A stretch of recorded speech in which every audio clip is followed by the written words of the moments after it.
दोस्तों नमस्कार, जय श्री राम। दोस्तों कुछ दिनों के अंतराल के बाद ये नया वीडियो नया एपिसोड आ रहा है आपके सामने। उम्मीद करता हूँ कि इस एपिसोड को भी आप पहले की तरह प्यार देंगे। दोस्तों आज कुछ दिलचस्प खबरें हैं, उनको लेके मैं आया हूँ। और भारत का रुतबा विश्व स्तर पे कितना बढ़ रहा है उसके बारे में मैं बताने वाला हूँ। एक ब्लूमबर्ग की रिपोर्ट आई है आज, जिसमें मोदी जी का जो इटली का सफल दौरा रहा, G7 में मोदी जी को बुलाया गया था, इनवाइट किया गया था। हालांकि भारत G7 का मेंबर नहीं है, लेकिन स्पेशल इनवाइटी के तौर पे भारत को बुलाया गया था। और जॉर्जिया मेलोनी जो इटली की प्रधानमंत्री है, वो करीब 3 महीने पहले ही मोदी जी को ये इनविटेशन दे चुकी थी। जॉर्जिया मेलोनी को भी मालूम था कि मोदी जी तीसरे टर्म में भी आने वाले हैं, और इसीलिए मोदी जी को वो प्रायर इनविटेशन पहले ही दे चुकी थी। वो भी इतनी श्योर थी कि मोदी जी ही थर्ड टर्म में आने वाले हैं। मतलब मोदी 3.0 चालू अब हो चुका है, और मोदी जी गए और इटाली में भारत का रुतबा बढ़ा के आए, भारत का सम्मान बढ़ा के आए। ब्लूमबर्ग की इस रिपोर्ट से पता चलता है कि भारत का रुतबा किस हिसाब से बढ़ा है। ब्लूमबर्ग की रिपोर्ट कहती है, जो आज ही आई है, उसकी रिपोर्ट है, उसके ट्विटर हैंडल से ट्वीट किया गया है। ये किया गया है कि the G7 family photo turns historic in Italy as the Pope join the event for the first time. Pope वहाँ पे पहली दफ़ा G7 की मीटिंग में उनको बुलाया गया था, और पोप आए थे, मोदी जी से उनके मुलाकात हुई। तो इस G7 के अंत में जो फैमिली फ़ोटो एक निकाला गया, जिसमें G7 के 7 मेम्बरान थे, इसके अलावा 5 स्पेशल इन्वाइटी थे, जिसमें पोप भी थे, मोदी जी भी थे, और UAE के जो शेख हैं वो भी थे। तो इस हिसाब से 5 स्पेशल इन्वाइटी थे, प्लस 5 जो मॉनेटरी फंड्स हैं, जो इंटरनेशनल संस्था हैं, जैसे वर्ल्ड बैंक के अजय बंगा भी उसमें थे। तो इस हिसाब से 5 जो मॉनेटरी फंड्स या जो वित्त संस्थाएं जो होती है, उनको भी इनवाइट किया गया था। क्योंकि कुछ भी प्रोजेक्ट लेना है तो वित्त संस्थाएं जो है उनको कॉन्फिडेंस में लेके कुछ भी प्रोजेक्ट लेना है, उस हिसाब से सारी दुनिया करती है। तो इसलिए उनको भी कॉन्फिडेंस में लेने के लिए उनको भी बुलाया गया था। क्योंकि जो भी करने का जो प्रण लिया जाएगा, उसके लिए वर्ल्ड बैंक या IMF हो, वर्ल्ड बैंक हो, इनसे क्या फाइनेंशियल मिल सकता है, वो सब ध्यान में रखा जाता है, इसलिए उनको भी बुलाया जाता है। तो ब्लूमबर्ग ट्वीट करता है कि the G7 family photo turns historic in Italy as the Pope join the event first time. Global leaders who attended an outreach session are also there with India's Narendra Modi centre stage. मतलब नरेंद्र मोदी को एक centre stage वहाँ पे दिया गया। तो इसी से मालूम चलता है कि भारत G7 में एज ए स्पेशल इन्वाइटी उसको बुलाया गया और उसको सेंटर स्टेज दिया गया। ये ब्लूमबर्ग कहता है, ये भारत की कोई मीडिया एजेंसी नहीं है, जिसे लिब्रांडो गोदी मीडिया वगैरह कहता है। ये ब्लूमबर्ग का ट्वीट है, उनके ऑफिशियल ट्विटर हैंडल से ये ट्वीट किया गया है। तो इसी से मालूम चलता है कि भारत को सेंटर स्टेज दिया गया। इसका मतलब भारत की राय काफ़ी मायने रखती है। कोई भी अंतर्राष्ट्रीय जो भी फैसले लिए जाते हैं, उसमें भारत की राय काफ़ी मायने रखती है। इसी चीज़ से पता चलता है। तो मोदी जी का ये तीसरा कार्यकाल, ये प्रथम इटाली दौरे से आरंभ हो चुका है, और ये काफ़ी अच्छा दौरा रहा। भारत का रुतबा दुनिया में काफ़ी बढ़ा है इस दौरे से। ये ब्लूमबर्ग कहता है, ये हम नहीं कहते, ये कोई गोदी मीडिया नहीं कहता, ये ब्लूमबर्ग की रिपोर्ट है।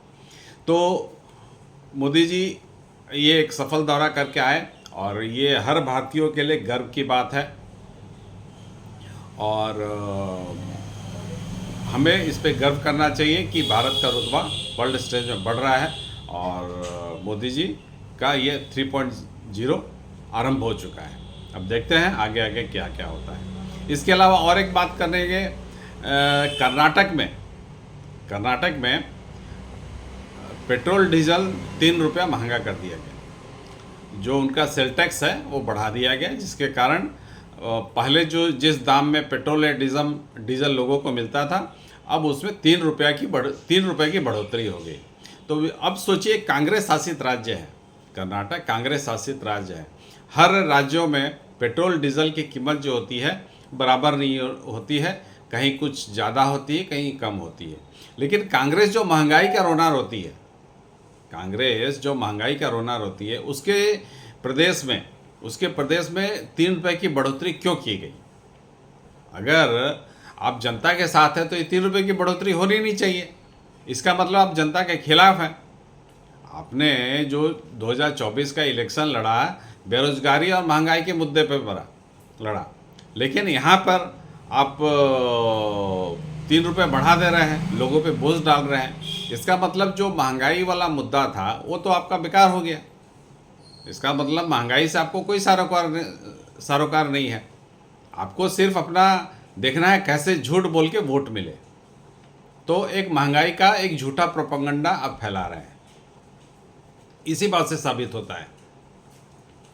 लेकिन कांग्रेसियों को ये चीज़ समझ में नहीं आती है, और कांग्रेसियों को वोट देने वालों को भी ये चीज़ समझ में नहीं आती है। मुझे समझ में नहीं आता है कि लोग कांग्रेस को वोट कैसे देते हैं, क्या सोच के वोट देते हैं। 3 रुपया बढ़ा दिया, अब जो कर्नाटक के वासी हैं वो पेट्रोल 3 रुपया ज़्यादा देंगे। तो इनका जो महंगाई वाला जो स्लोगन चला था चुनाव में, महंगाई और बेरोजगारी, महंगाई वाला तो स्लोगन यहीं पे ख़त्म हो गया इनका। अगर इनको जनता की थोड़ी भी इच्छा ये रहती, हित का ध्यान रखते हो, तो ये 3 रुपया नहीं बढ़ाते। खैर, अब कर्नाटक की जनता सोचे इसको क्या करना है, इसको किस हिसाब से लेना है, ये कर्नाटक की जनता पे निर्भर करता है। और भी बाकी जो लोग हैं उनको भी सोचना चाहिए कि कांग्रेस किस तरह दोगली राजनीति करती है। जिस हिसाब से चुनाव के पहले वो लोगों से जाके मिले और कुछ दो औरतें, बने एग्जीक्यूटिव क्लास की औरतें, जो अच्छी औरतें देखने में पढ़ी लिखी लगे, और औरतों को कहीं ले गए, कहीं प्रोफेशनल आदमी को ले, प्रोफेशनल मतलब थोड़ा अप टू डेट रहे देखने में, देखने से फॉर्मल ड्रेस में रहे, देखने से कोई बोले कि ये किसी बैंक से आए हैं, वैसे आदमियों को साथ में ले के उन्होंने फार्म भरवाया कि आपके अकाउंट में 1 जुलाई के 1 तारीख से 8,500 रुपये हर महीने आने लगेंगे। अब फार्म भरवाया और एक झूठा नैरेटिव बनवाया, जिसके कारण कांग्रेस को जो वोट मिली है इसी कारण से मिली है। ये जो झूठा नैरेटिव बनाया गया कि आपको जुलाई महीने से 8,500 रुपये हर महीने मिलेगी। अब लोग कांग्रेस के दफ्तर में पहुंच रहे हैं कि भैया 8,500 का क्या हुआ, अब इनको झेलना है। अब कैसे झेलते हैं ये देखने वाली बात रहेगी। तो ये कांग्रेसियों का दोगलापन इसी से उजागर होता है कि झट से, जैसे चुनाव खत्म हुआ, चुनाव का रिजल्ट आया, झट से उन्होंने 3 रुपया दाम बढ़ा दिया। मेरे ख्याल से कांग्रेस के और जो कांग्रेस शासित राज्य है वहाँ भी डीजल पेट्रोल का दाम बढ़ने वाला है, क्योंकि मोदी सरकार इनको कमाने खाने का कोई अवसर नहीं दे रही है। और जहाँ इनकी कमाई होती थी अब उनको हिसाब देना पड़ रहा है। मोदी सरकार के ज़माने में तो हिसाब देना तो मुश्किल है, क्योंकि इनकी आदत, इनके मुंह में खून लग चुका है। ये सत्ता में जब भी रहे इन्होंने करप्शन किया, अभी भी करप्शन चाहते हैं, तो अब वैसा मिल नहीं रहा है, तो अब इसी से सोच रहे हैं कुछ मेकअप हो जाए, ये दाम बढ़ाने से कुछ मेकअप हो जाए, इनका सोच यही है। क्योंकि इनके जो खर्चे काफ़ी हैं, इनका वायदा, झूठा वायदा काफ़ी कुछ किया हुआ है लोगों को देने का। और मुझे आश्चर्य होता है कि कांग्रेस को लोग वोट कैसे दे देते हैं, क्या सोच के कांग्रेस को वोट दे देते हैं। खैर, ये लोगों का सोचना है, और भांति भांति किस्म के लोग इस दुनिया में हैं, और देखते हैं आगे क्या होता है। और इसके साथ हम तीसरी खबर की ओर चलते हैं। अब वर्ल्ड कप चल रहा है, 2020 वर्ल्ड कप क्रिकेट का चल रहा है। इसमें पाकिस्तान अलग हो गया, पाकिस्तान निकल गया, आउट हो गया, क्योंकि पाकिस्तान का परफॉर्मेंस काफ़ी ख़राब था। पाकिस्तान के परफॉर्मेंस ख़राब होने से सोशल मीडिया में उसकी खूब खिल्ली उड़ाई जा रही है, और इस कारण उसकी काफ़ी बेइज्जती भी हो रही है। लेकिन उससे कोई फ़र्क नहीं पड़ता है, क्योंकि पाकिस्तान इन चीज़ों का आदी हो चुका है। और जो सोशल मीडिया में मीम जो बनते हैं, हालांकि इससे कोई ख़ास फर्क नहीं पड़ता है, लेकिन एक मनोरंजन का एक साधन हो जाता है, लोग कैसे किसी की खिल्ली उड़ाते हैं। और ये बाहर हो गए। तो सोशल मीडिया में एक आनंद महिंद्रा है, जो महिंद्रा ग्रुप जो है भारत का काफ़ी बड़ा प्रतिष्ठान है। महिंद्रा की गाड़ियाँ हम देखते हैं, कोटक महिंद्रा बैंक है, इसी ग्रुप से संबंधित है। तो आनंद महिंद्रा जो इसके चेयरमैन हैं, वो ट्वीट करते हैं सोशल मीडिया में, दैट इज़ ट्रूली क्रूएल।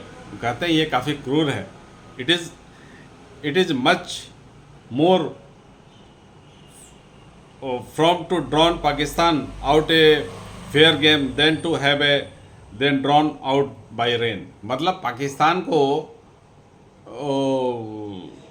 डुबा के मारने से अच्छा है कि नहीं, पाकिस्तान को ऐसे रेन ने डुबा के मार दिया, उससे अच्छा तो हम उनको डुबा के मार सकते थे। उनका कहने का मतलब है कि चूँकि आयरलैंड और यूएस का जो मैच है वो वॉश आउट हो गया, तो उनका इशारा उस तरफ था कि चूँकि ये मैच वॉश आउट हो गया, पाकिस्तान एंड आयरलैंड और यूएसए का मैच वॉश आउट हो गया, इससे दोनों को एक एक पॉइंट मिल गए, तो सुपर 8 में जाने का जो पाकिस्तान अब किसी भी तरीके से नहीं जा सकता, आउट हो गया, टूर्नामेंट से आउट हो गया। तो आनंद महिंद्रा लिखते हैं कि इस रेन के कारण पाकिस्तान डूब गया, रेन हुआ, वो मैच धुल गया, वहाँ पॉइंट बढ़ गया, इसके कारण पाकिस्तान आउट हो गया। इससे अच्छा होता, रेन उसको डुबाया, उससे अच्छा होता कि हम उसको डुबा के मारते। खैर, एक एक लोगों का सोच है, लोग क्या सोचते हैं। और आप देखिएगा कि ऐसा कोई भी दिन नहीं जाता है जहाँ पाकिस्तान की इंटरनेशनल लेवल पे बेइज्जती नहीं होती हो। इसके लोगों की बेइज्जती इंटरनेशनल लेवल पे हर दिन कहीं ना कहीं से ऐसी खबर आती है जैसे पाकिस्तान की बेइज्जती उस खबर से होनी ही है, लेकिन फिर भी पाकिस्तान नाम के इस देश को समझ नहीं आता है, इसके लोगों को भी समझ में नहीं आता है। इनके जो लोग हैं, इनके लोग और इनकी जो जहनियत है, इनको भी समझ में नहीं आता कि हमारी बदनामी हो रही है, लेकिन फिर भी ये सुधरने का नाम ले लेते हैं। इसी सिलसिले में एक और ट्वीट आता है, वो भी काफ़ी दिलचस्प है। इसमें एक और शख्स लिखते हैं कि बारिश तूने क्यों धोया, हम थे ना। मतलब बारिश के कारण पाकिस्तान आउट हुआ, तो उस शख्स का कहना है कि पाकिस्तान को बारिश ने धो दिया। बारिश से वो शख्स शिकायत कर रहा है कि तूने क्यों धोया, हम तो थे ना इसको धोने के लिए। तो ऐसे दिलचस्प ट्वीट हैं काफ़ी। और इस तरह की हर दिन प्रतिदिन ऐसी कोई ना कोई खबर रहेगी जिससे पाकिस्तान की मिट्टी पलीत ना होती हो। इसके एक यूट्यूबर है कमर चीमा, वो कुछ दिन पहले वो यूट्यूब में वीडियो बनाते हैं। उनका एक वीडियो अभी दिलचस्प वीडियो आया था। दिलचस्प क्या वो कर रहे थे, उसमें हेडिंग लगाया था, why Pakistan is not invited in G7। Pakistan को इनवाइट क्यों नहीं किया G7 में? अरे पाकिस्तान जाके करेगा क्या वहाँ पे G7 में? पाकिस्तान जाके करेगा क्या?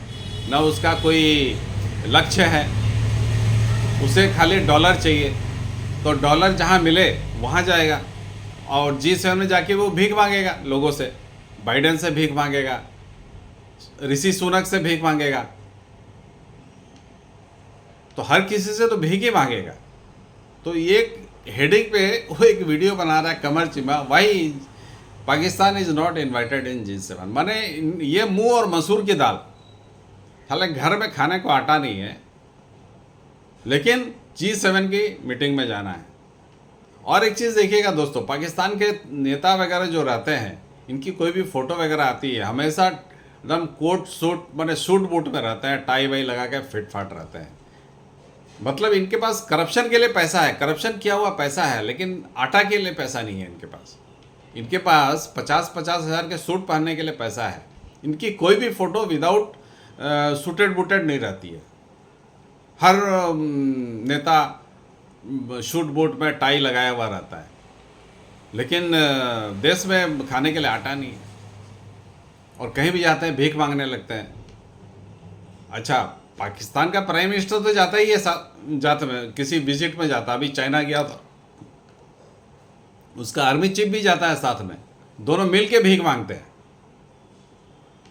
मतलब किसी दूसरे तीसरे देश में जाके वो दोनों मिल के भीख मांगते हैं। ऐसी तो हालत है। लेकिन पाकिस्तान की हालत देख के हमारे यहाँ के जो छोटे पजामे वाले लोग हैं उनको ये भी समझ में नहीं आता है। वो अभी भी पाकिस्तान का सपना देखते हैं। पाकिस्तान में बारिश होते हैं तो यहाँ छाता तान लेते हैं कि यहाँ भी बारिश होने वाला है। तो ये हालत है। तो दोस्तों, ये 3-4 विषय था और दिलचस्प खबरें थी, तो सोचा मैं आपसे शेयर करूं। और हमारा अगला एपिसोड किसी और मुद्दे पे काफ़ी जल्द आने वाला है।